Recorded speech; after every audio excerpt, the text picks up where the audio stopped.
Hey guys, this is your accounts mentor Kashish and I welcome you to my channel Successors। आज हम करने वाले हैं अपना next topic which is interest on capital.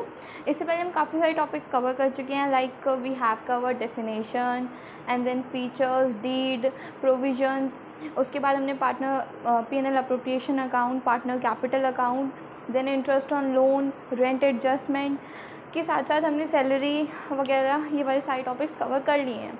Now this video is going to about interest on capital. ठीक है, इससे पहले मैं आपको एक बेसिक बात बता देती हूँ, then will go to the topic.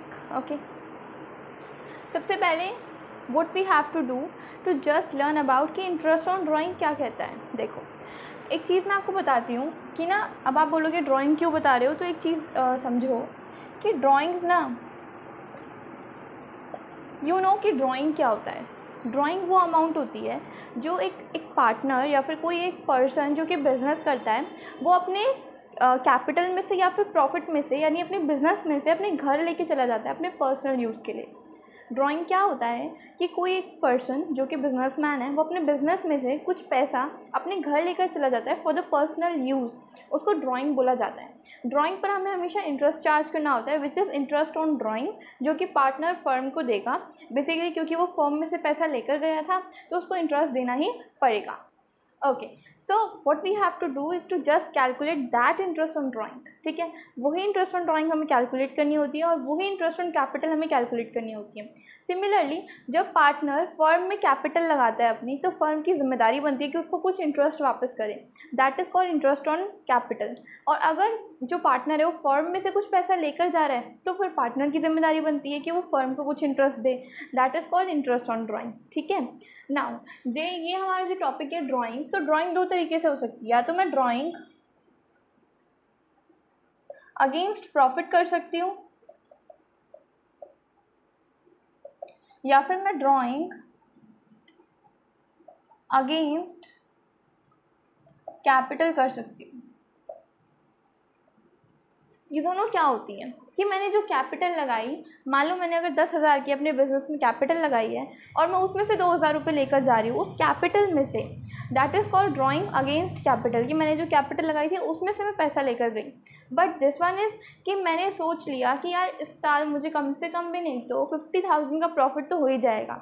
ठीक है, ये मैंने सोचा तो 5,000 रुपये ले जाती हूँ। एक्सपेक्टेड प्रॉफिट में से जब मैं पैसा लेकर जाती हूँ, that is called drawing against profit. Clear? अब क्या है कि ड्राइंग अगेंस्ट कैपिटल को ना हम विड्रॉल ऑफ कैपिटल भी बोलते हैं। क्या बोलते हैं? Withdrawal of capital. ठीक है, कि कैपिटल को निकाल लिया गया दोबारा से, ऐसे। ठीक है, तो ये मेरे को बेसिकली बताना था कि जो ड्राइंग अगेंस्ट कैपिटल और विड्रॉल ऑफ कैपिटल होता है, ये दोनों सेम चीज़ें होती है, कुछ भी अलग नहीं होता। Okay, let's talk about interest on capital, कि इंटरेस्ट ऑन कैपिटल क्या होता है, कि उसके एडजस्टमेंट्स क्या होती हैं। ओके, तो सबसे पहले अगर मैं इंटरेस्ट ऑन कैपिटल की बात करूँ तो मैंने आप लोगों को बता दिया कि वो क्या होती है। अब इसके अलग अलग एडजस्टमेंट्स हो सकते हैं, लाइक कि अगर आपके पास डीड है या आपके पास डीड नहीं है, या डीड है बट उसमें उसके बारे में लिखा नहीं, ये अलग अलग केसेस हो सकते हैं। और जो इंटरेस्ट ऑन कैपिटल है, ये कभी कभी चार्ज हो सकती है और कभी कभी अप्रोप्रिएशन हो सकती है। ओके, सो अब सबसे पहले मैं अलग अलग केसेस आप लोगों को बता देती हूँ और उसमें क्या होता है वो बता देती हूँ। एक फ्लो चार्ट के रूप में हम इसको समझ लेते हैं, then will move to the questions also. ठीक है, अब देखो इंटरेस्ट ऑन कैपिटल, सबसे पहले मैं बात करती हूँ अगर आपके पास या तो डीड नहीं है या फिर आपकी जो डीड है वो साइलेंट है इस बारे में, मतलब डीड कुछ कहती नहीं है इसके बारे में, डीड में कोई पॉइंट नहीं है इंटरेस्ट ऑन कैपिटल को लेकर। ठीक है, या फिर डीड मना करती है, यानी कहती है कि मत दो, डीड मना करती है IOC के लिए, यानी कि इंटरेस्ट ऑन कैपिटल के लिए। ये तीन केसेस हो सकते हैं, या तो डीड है नहीं आपके पास, या तो डीड आपकी साइलेंट है, या डीड मना कर देती है IOC के लिए। तो इन तीनों ही केसेस में आप क्या करोगे? इंटरेस्ट ऑन कैपिटल नहीं दोगे। क्या नहीं दोगे? अगर डीड नहीं है तब भी नहीं दोगे, साइलेंट है तब भी नहीं दोगे, और डीड मना करती है तो देना ही नहीं है। अब चलते हैं अपने नेक्स्ट टॉपिक पे। डीड है, मान लो आपके पास डीड है, आपने डीड बनाई है, बढ़िया सी बनाई है। ठीक है, डीड है बट मान लो डीड में बोला, डीड में बोला है चार्ज अगेंस्ट प्रॉफिट है, बोला है कि IOC चार्ज अगेंस्ट प्रॉफिट है। ठीक है, मैं साथ साथ बोल बोल के लिखती हूँ यार, ताकि मतलब कि कोई हैंड राइटिंग आप लोगों को नहीं समझ आए तो क्लियर हो सके। रीड में बोला है कि IOC चार्ज अगेंस्ट प्रॉफिट है। ठीक है, या तो ऐसा हो सकता है, या फिर एक और हो सकता है कि डीड में बोला है कि IOC अप्रोप्रिएशन ऑफ प्रॉफिट है। सबसे पहले तो ये बता दो कि चार्ज अगेंस्ट प्रॉफिट क्या होता है। कवर किया था ना हमने थोड़े दिन पहले कि चार्ज अगेंस्ट प्रॉफिट वो होता है, यानी कि आप लोगों को इसको देना ही देना है। चार्ज अगेंस्ट प्रॉफिट का मैं बता रही थी, चार्ज अगेंस्ट प्रॉफिट का क्या मतलब होता है कि देना ही देना है। और अप्रोप्रिएशन ऑफ प्रॉफिट क्या होता है कि है तो दो, नहीं तो रहने दो। व्हाट डज इट मीन कि है तो दो नहीं तो रहने दो? मतलब कि अगर आपको इनफ प्रॉफिट हुआ है तो आप IOC दे दो, अगर आपको प्रॉफिट नहीं हुआ तो आप IOC के लिए मना कर दो। अप्रोप्रिएशन ये कहता है। और चार्ज कहता है कि अगर आपको प्रॉफिट हो या आपको लॉस हो, आपको IOC देना ही पड़ेगा। अपने पार्टनरों से मांग के दो, बाहर से मांग के दो, कहीं से भी मांग के दो, आपको देना ही देना पड़ेगा। ठीक है, तो ये क्या है कि अगर डीड में बोला है कि IOC चार्ज अगेंस्ट प्रॉफिट है तो आपको IOC देना ही देना पड़ेगा, देना ही देना पड़ेगा। बट अगर डीड में बोला है कि अप्रोप्रिएशन ऑफ प्रॉफिट है, अप्रोप्रिएशन ऑफ प्रॉफिट है, तो अगर प्रॉफिट होगा तो आप देना, नहीं तो आप IOC के लिए मना भी कर सकते हो। ठीक है, मना ही करना पड़ेगा, दोगे कहाँ से? ठीक है, अब बात करें अगर हम इसकी कि देना ही देना है, तो आप क्या कर सकते हो कि चार्ज अगेंस्ट प्रॉफिट है, भाई तो देना ही पड़ेगा। तो अगर इस केस में अगर आपको नेट प्रॉफिट हो जाता है तो उसमें से माइनस कर दो IOC, और अगर नेट लॉस हो जाता है तो उसमें ऐड कर दो IOC। अभी आप ये सिर्फ लिख लो, बाकी हम क्वेश्चंस करेंगे तो मोर क्लियर तब हो पाएगा। ठीक है, और ये वाले में तो आपको देना ही पड़ेगा कि इफ़ प्रॉफिट देन गिव। एक बात ध्यान से समझो यार कि अगर आप मेरे लेक्चर्स को रेगुलरली फॉलो करते हो तभी आप मतलब कि चैप्टर को समझ सकते हो, क्योंकि ना हर टीचर के पढ़ाने का एक अलग तरीका होता है, हर इंसान के पढ़ाने का अलग तरीका होता है बेसिकली। तो मेरा तरीका क्या है कि जैसे एक क्वेश्चन ऐसे भी आते हैं कि जिसमें क्या होता है कि आपके पास प्रॉफिट कम पड़ जाता है, प्रॉफिट होता है बट वो कम पड़ जाता है एज़ कम्पेयर टू खर्चे या फिर एक्सपेंसेस लॉसेस। तो उनको कैसे टैकल करते हैं मैंने अभी तक नहीं सिखाया, क्योंकि मैं अपने माइंड में लेकर चलती हूँ कि मुझे कब क्या चीज़ सिखानी है। तो अगर आप लेक्चर को रेगुलरली फॉलो करते हो और आप सारे लेक्चर्स देखते हो तब भी आप मतलब कि कह सकते हो कि हाँ मैम आपने ये कराया था वो नहीं कराया था। ठीक है, तो सारे लेक्चर्स देखना, एक लेक्चर देखकर ये मत सोचना कि यार ये वाला टॉपिक छोड़ दिया, क्योंकि हो सकता है कि मैं उस टॉपिक को कहीं और कवर करने वाली हूँ। ओके, ये सारा आप अच्छे से नोट कर लो।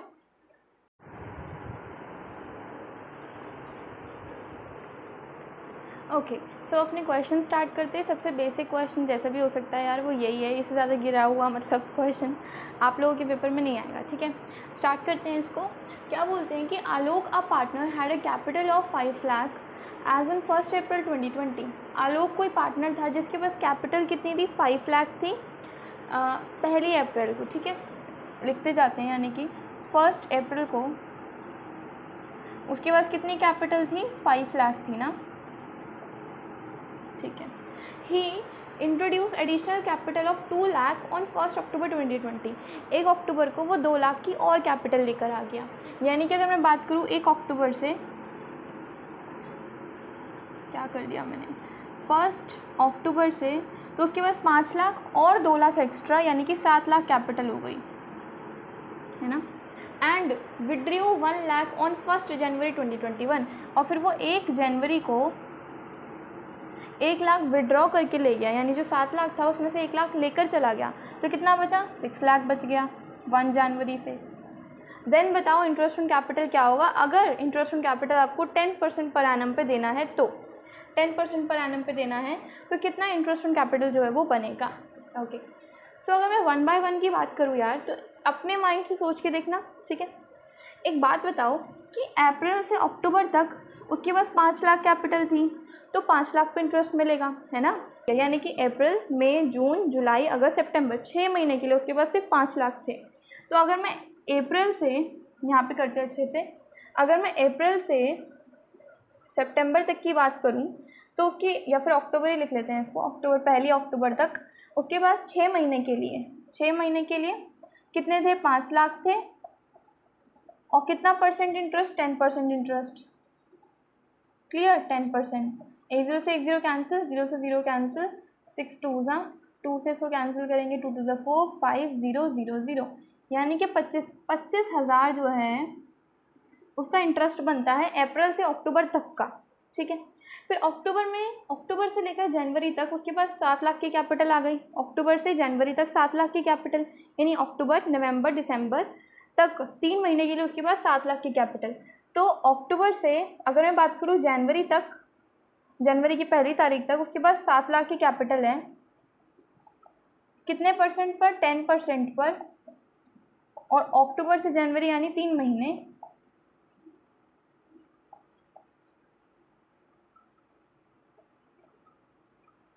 यानी 15,000 रुपये। अक्टूबर से जनवरी तक उसका इंटरेस्ट हो गया 15,000 रुपये। अब जनवरी में वो 6 लाख हो गई उसकी कैपिटल, तो जनवरी से मार्च तक उसके पास कितनी रही, 6 लाख, यानी जनवरी, फरवरी, मार्च। ठीक है, तो कितनी, जनवरी से अगर मैं बात करूँ, मान लो अप्रैल, अप्रैल की पहली तारीख तक उसके पास कितनी कैपिटल रही, 6 लाख रही। तो 6 लाख पर निकालेंगे 10%, कितने, अक्टूबर से जनवरी ना, सॉरी, जनवरी से मार्च, यानी 3 महीने। 3 4 ज़ा, 0 से 0, 0 से 0 कैंसिल, 4 4 1 ज़ा 4, 5 ज़ा 20, 0 0 0, 15,000, यानी 25,000 ये, 15 ये, 30 और 50, 55,000। टोटल इंटरेस्ट उसका कितना हो गया, 55,000। कैसे, देखो, अप्रैल से अक्टूबर तक का इंटरेस्ट 25, अक्टूबर से जनवरी तक का इंटरेस्ट 15, और जनवरी से फिर अप्रैल तक का इंटरेस्ट हो गया 15,000, यानी 25, 15 एंड 15 विच विल बिकम 55,000। उसका टोटल इंटरेस्ट कितना आ गया, टोटल इंटरेस्ट ऑन कैपिटल कितना आ गया, 55,000। देखो यार, अब मैंने उसी क्वेश्चन में चेंज करके एक और क्वेश्चन फ्रेम किया है। अब वीडियो पॉज करके आप लोग ट्राई करो, और मैं तो करा ही रही हूँ। ठीक है, सबसे पहले बात करें तो आलोक पार्टनर था, 10 लाख के कैपिटल लेकर आया 1 अप्रैल को। सबसे पहले ना इसको हम टाइमलाइन से करते हैं। ठीक है, वो तरीका भी अच्छा है, टाइमलाइन बना लेते हैं। ये हो गया हमारा अप्रैल, मई, जून, जुलाई, अगस्त, सितंबर, अक्टूबर, नवंबर, दिसंबर, जनवरी, फरवरी, मार्च, देन फिर से अप्रैल। ठीक है, अप्रैल टू अप्रैल तक की हमने क्या कर ली, एक टाइमलाइन तैयार कर ली। अब हम क्या करेंगे इसमें, सबसे पहले क्या करेंगे, 1 अप्रैल को कितनी कैपिटल थी उसके पास, 10 लाख की थी, तो 10 लाख की कैपिटल उसके पास थी।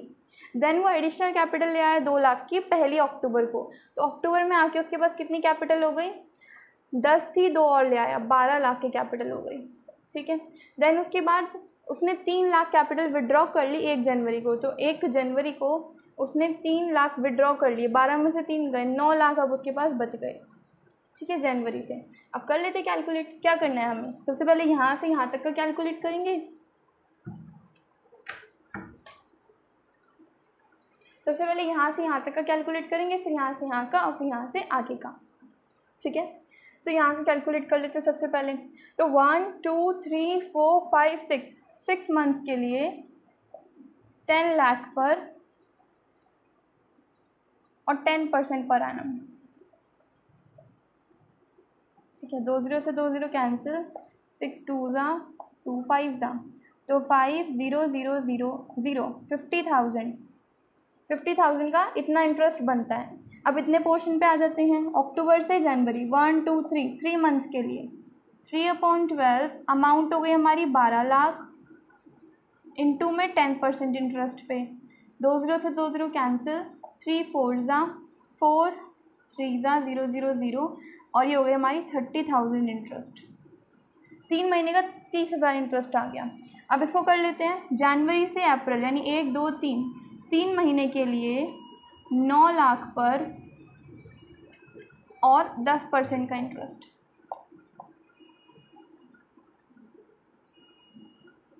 4 2 ज़ा 8, 4 2 ज़ा 8, 4 5 ज़ा 20, 0 0, अगर मैंने गलत नहीं किया यार तो कैलकुलेशन यही आएगी 22500, ये आ गया। ठीक है, आप क्या करेंगे, ये और ये तीनों मिलाकर क्या आ गए हमारे टोटल इंटरेस्ट आ गए। तो 50,000, 30,000, 80,000, 80,000, 90,000, तो उसके बाद 1,00,000, 1,02,500। ठीक है यार, इतना आ रहा है मेरा, आप लोग भी कैलकुलेट करके देखो। ये हमारा आंसर फाइनली आ रहा है 1,02,500। क्या आप लोगों को ये कॉन्सेप्ट क्लियर हुआ?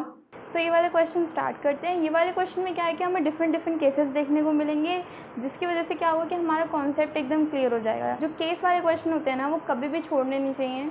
मतलब उनको देख के ज़रूर लगता है कि यार इतने बड़े क्वेश्चन हैं, बट उस एक क्वेश्चन के अंदर आप जितने भी केसेस हैं उतने क्वेश्चन सीख रहे हो। ठीक है, अब चलो इसको स्टार्ट करते हैं कि एक्स और वाई जो पार्टनर्स है प्रॉफिट और लॉसेस शेयर करते हैं 2:3 में। उनकी कैपिटल है 2 लाख और 1 लाख रेस्पेक्टिवली। हाँ, कैलकुलेट डिस्ट्रीब्यूटेबल प्रॉफिट और loss to be distributed among X and Y. अब बताओ उनकी जो प्रॉफिट या लॉस होगा जो भी उनके बीच में बंटना चाहिए। ठीक है, और if partnership deed does not provide for IUC. अब ये हमारा पहला केस नहीं हो गया कि डीड कहती है कि मत दो, डीड कहती है कि आईयूसी मत दो, इंटरेस्ट ऑन कैपिटल मत दो, और उनका प्रॉफिट 20,000। क्वेश्चन क्या कहता है, शॉर्ट में बताऊं तो एक्स और वाई दो पार्टनर है, इनकी कैपिटल जितनी भी दी है कितनी है 2 लाख और 1 लाख रिस्पेक्टिवली दी हुई है। उसके बाद कहते हैं कि बताओ कि जो मैंने प्रॉफिट दिया, मान लो 20,000, 30,000, इस प्रॉफिट में से अगर मैं आईयूसी निकाल दूँ या आईयूसी नहीं निकालूँ, जो भी बोला जाएगा, उसके बाद जो प्रॉफिट बच जाता है वो कैसे बटेगा इनके बीच में, जितना ये प्रॉफिट बचेगा या लॉस बचेगा वो बताओ। ठीक है, अब देखो, अब क्या है 20,000 का प्रॉफिट है। आप सोच, प्रॉफिट को मान के चलो कि 20,000 आपके पास पैसे हैं, 20,000 आपकी गुल्लक में है।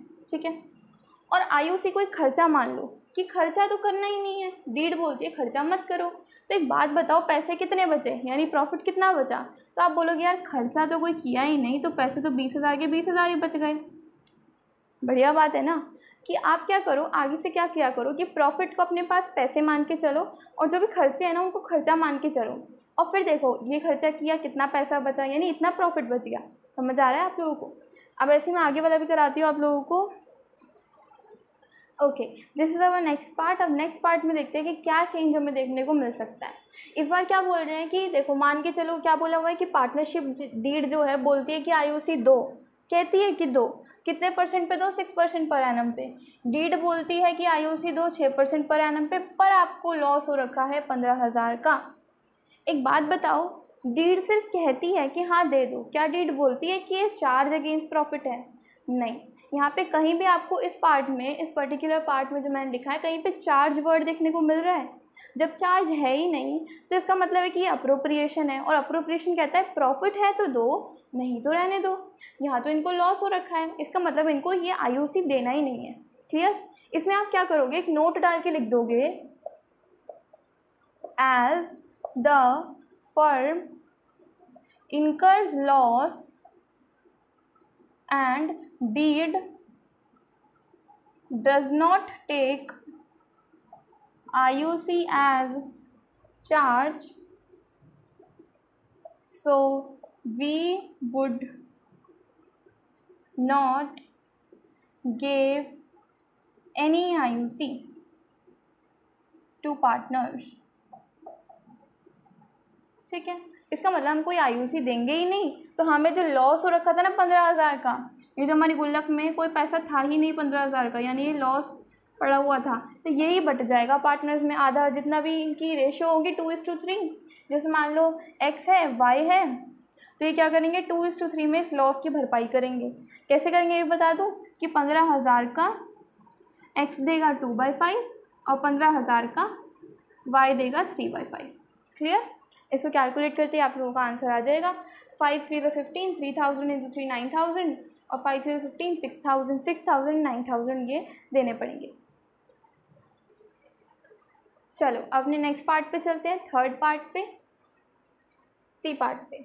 If partnership deed provide IUC 6% per annum. Partnership deed कहती है कि हाँ 6% दे दो, बट अभी भी चार्ज नहीं कहती। क्या कहती है कि अप्रोप्रिएशन है, प्रॉफिट होगा तो देना, नहीं तो रहने देना, क्योंकि यहाँ पे कहीं चार्ज नहीं लिखा, और चार्ज नहीं लिखा तो हम तो अप्रोप्रिएशन ही मान के चलेंगे। And profit for the year is 21,000, और प्रॉफिट है, अरे प्रॉफिट है यानी पैसा है। पैसा कितना है गुल्लक में? 21,000। कितना है? 21,000 लिखा है ना यहाँ पे, 21,000 का प्रॉफिट पड़ा हुआ है। खर्चा है तुम्हारा आईओसी, जो खर्चा करना है तुम्हें 6% पे। अब देखो आईओसी कैसे कैलकुलेट करोगे? 2 लाख की कैपिटल एक्स की थी, अगर मैं एक्स का आईओसी निकालना चाहूँ तो 2 लाख की कैपिटल, कुछ आया या गया तो है ही नहीं कैपिटल में, तो 2 लाख ही पूरे साल रही होगी। तो पूरे साल के लिए यानी 12/12, और कितने परसेंट? 6% पर एनम पे। 2 0 से 2 0 कैंसिल, 6 2 ज़ा 12, आईओसी आ गया इसका 12,000। सिमिलरली वाई का कितना आ जाएगा? 24,000, नहीं 6,000। अब मैंने ऐसे कैसे बता दिया 6,000, या आप लोग बताओगे कमेंट सेक्शन में। ओके, ये मैंने पहले भी एक बार बताया था एक क्लास में कि अगर इसका 12,000 आ रहा है तो इसका 6,000 आएगा, यानी टोटल इंटरेस्ट कितना हो गया? 18,000। ठीक है, तो बताओ अगर पैसे 21,000 है, खर्चा 18 का है, कर सकते हो ना? तो इतने पैसे में से 18,000 का खर्चा कर दो, कितना बचेगा? हमारे पास बच जाएगा 21 में से 18 गए 3,000, और जो 3,000 है ये एक्स और वाई में बट जाएगा एज अ प्रॉफिट। कौन सी रेशो में? 2:3 में, क्योंकि यही इनकी प्रॉफिट शेयरिंग रेशो है। सारे केसेस अपने आप में बहुत ही ब्यूटीफुल है, आप लोग करके तो देखो। चलो अब देखते हैं नेक्स्ट पार्ट को, और देखते हैं इसमें क्या नया सीखने को मिलेगा। देखो, if partnership deed provide IOC at the rate of 6% per annum, अगर आपकी डीड बोलती है कि हाँ देना है भाई, देना है 6% पर एनम पे देना है, and as a charge against profit, charge बोल दिया इस बार। चार्ज का मतलब क्या होता है कि भाई देना ही देना है, चाहे तुमको प्रॉफिट हो चाहे तुमको लॉस हो, ये तो तुमको देना ही पड़ेगा। तो ये तो देना ही देना है, और प्रॉफिट है भाई, प्रॉफिट है, ये तुम्हारी गुल्लक में पैसे हैं कितने? 20,000 रुपीज़। और खर्चा कितने का था? 6% पर एनम पे। अभी तो हमने कैलकुलेट किया था पिछले क्वेश्चन में कि टोटल आईओसी कितना बनता है। आईओसी बनता है 18,000, है ना? अब 20,000 पैसे हैं, 18,000 तो दे ही सकते हो ना, तो 18,000 माइनस कर दो 20,000 में से, 2,000 बच गए। ये 2,000 का प्रॉफिट एक्स और वाई में बढ़ जाएगा, एज अ प्रॉफिट बढ़ जाएगा 2:3 की रेशो में। क्लियर?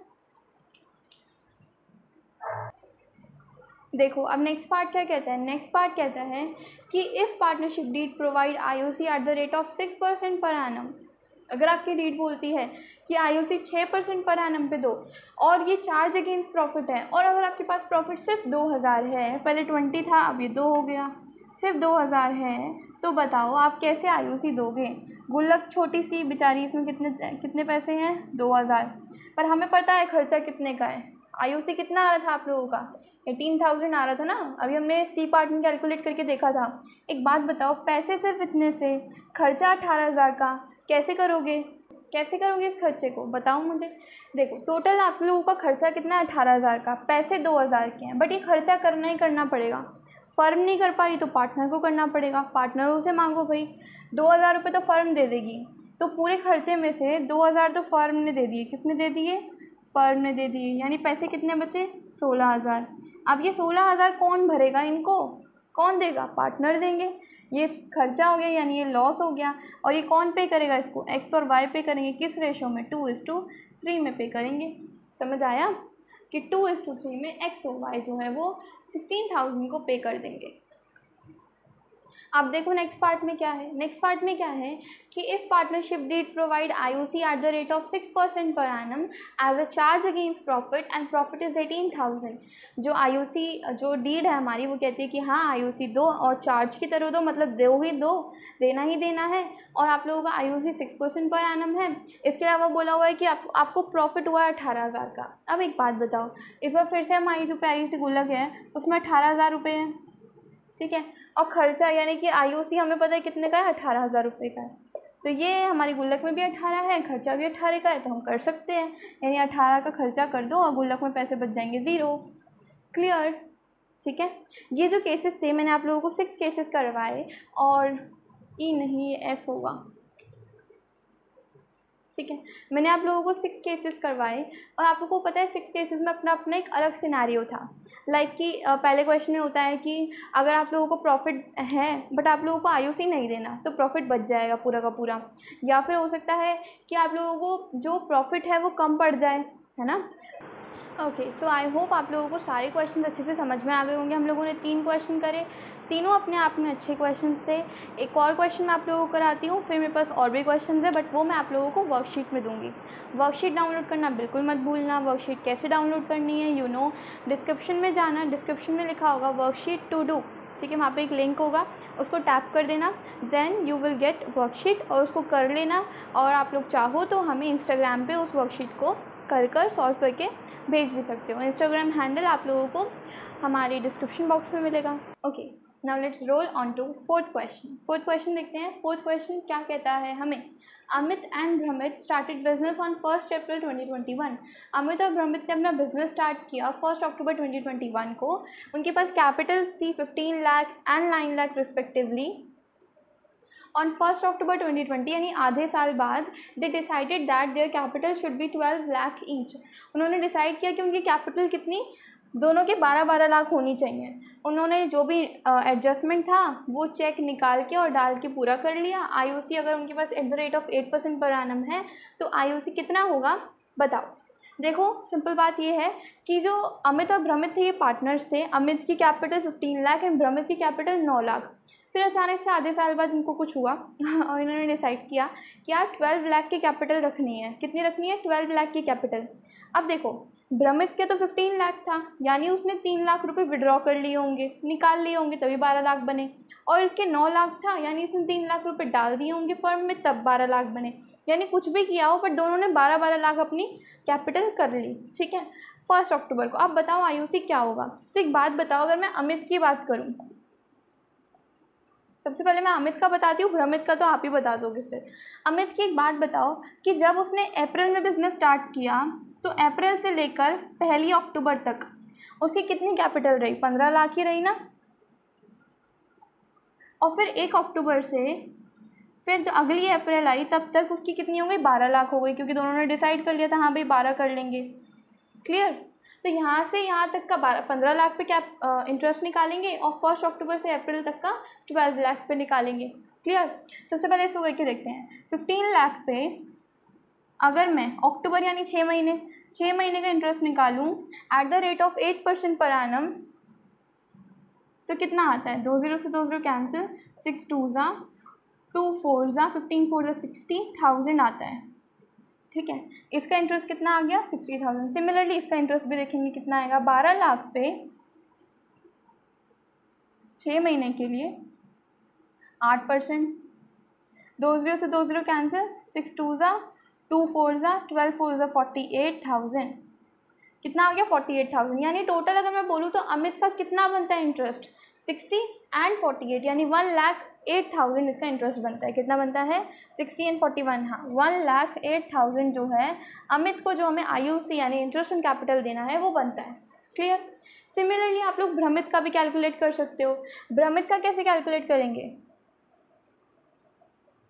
कि उसने भी ऐसे किया, 9 लाख रुपए उसके पास थे अक्टूबर तक, यानी कि 6 महीने के लिए 9 लाख पे 8% पर एनम से कैलकुलेट कर लेंगे। 2 0 से 2 0 कैंसिल, 6 2 ज़ा एंड 2 4 ज़ा 9 4 ज़ा 36 0 0 0 36,000 आ गया यहाँ तक का।